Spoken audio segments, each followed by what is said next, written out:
Is this on? Hi, my name is Jeff Lee, and I'm the husband of Rebecca Lee, and future, hopefully, minister of the gospel of Jesus Christ. And this is a bit of my testimony that I'd like to share with you today. And it's something that I've told over and over again, time and time again, and it's something that I've tried to make concise as the stories go on. It can go on forever and ever, but this is kind of a snapshot of what my conversion story is. It's who I am. It's what made me.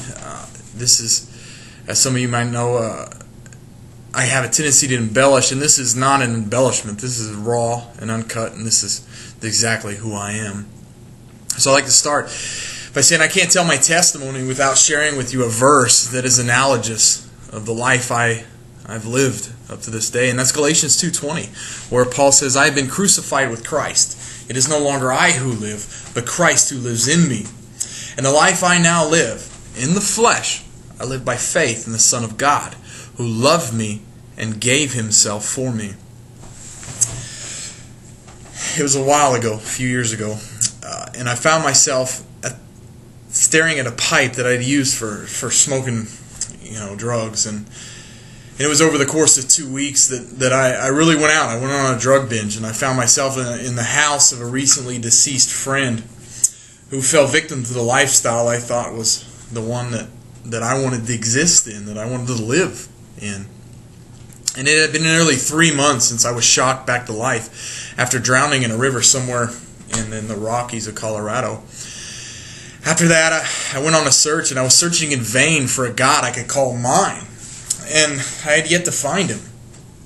The struggle became too much, and there I sat, questioning my very existence in the midst of this drug binge. See, I wasn't raised in a Christian home, and the only thing that I knew of Jesus was the curse word that my dad would use every time he hit himself with a hammer. Now, my parents loved to have a good time on Saturdays, and my brother and I were generally left on our own. So when it came time to find meaning of my life, to find the purpose, and to search out why I exist, Jesus was the last place that I would ever look, because I hadn't heard a gospel presentation or anything about Jesus Christ until I was about 25 years old. So I had no understanding of Jesus. So there I was. I'm in that moment, and here I sit in a drug and alcohol-induced state of depression. And then I had an epiphany. This was not how I was going to find any significance in life. So I called my mom, and I headed to Dad and her house for some much-needed recovery time. It was the next morning that I finally discovered who God really was. A little girl named Kaylee, who I had watched grow up since the time she was a baby, knocked on the door, and she came running through my mom's house in search of her Jeff. And her first words to me after not seeing her in nearly a year were, "Want a color?" No, "How are you?" No, "Where you been?" Or any explanation she needed. Not the look of disdain at the guy who hadn't contacted her family in all that time. No, just, "Want a color?" It was in that moment that I understood the grace of God, and I desired to know what it meant for me and what I needed to do to find it. See, I had spent nearly 6 months clawing for my life to mean something. Here I was, 25, and I'd ruined everything and everyone who ever got close to me. I thought after I died in that river that I could labor and to find meaning, but it was grace that found me instead, right where I was. Jesus finally took on a whole new meaning as I found exactly what the cross meant, that I couldn't strive or search out or do something in order to discover meaning and discover just exactly the significance of life. He had already done it. And so I searched out, and I found that in the Scriptures. I found that in the Bible, that my life I had lived deserving death for all the things that I had done.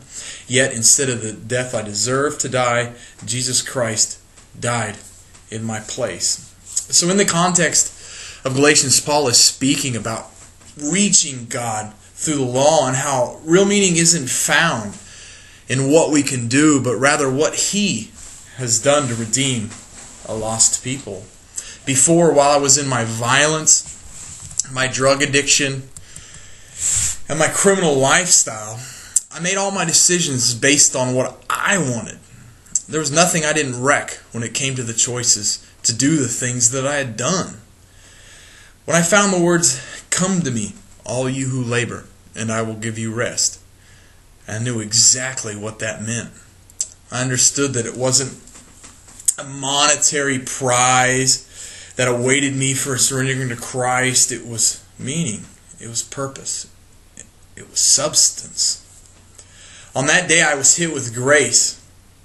On that day, I dropped to my knees and asked for the Father to give me strength to deny all that I was and let Christ be the center of my life. Let me no longer live, I prayed, but Christ, let you be the center of my life. Not long after I surrendered to Christ, I got a call.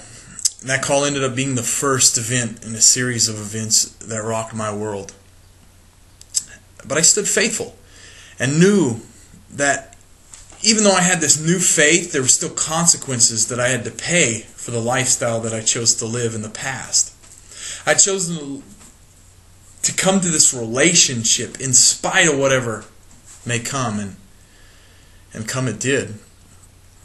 So, after serving nearly 4 years in prison, I remained faithful, all the while reciting the words, "It is no longer I who live." And I recited those words no matter where I was living, aligning my life every day to this Scripture.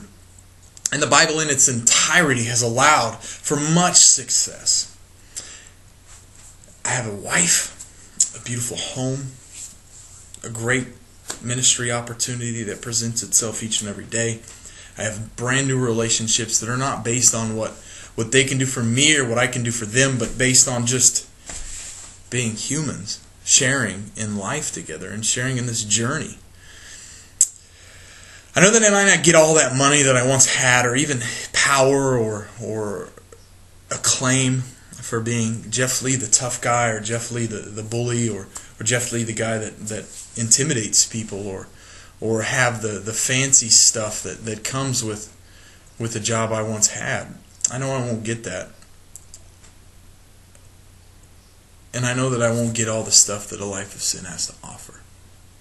But what I do have is purpose.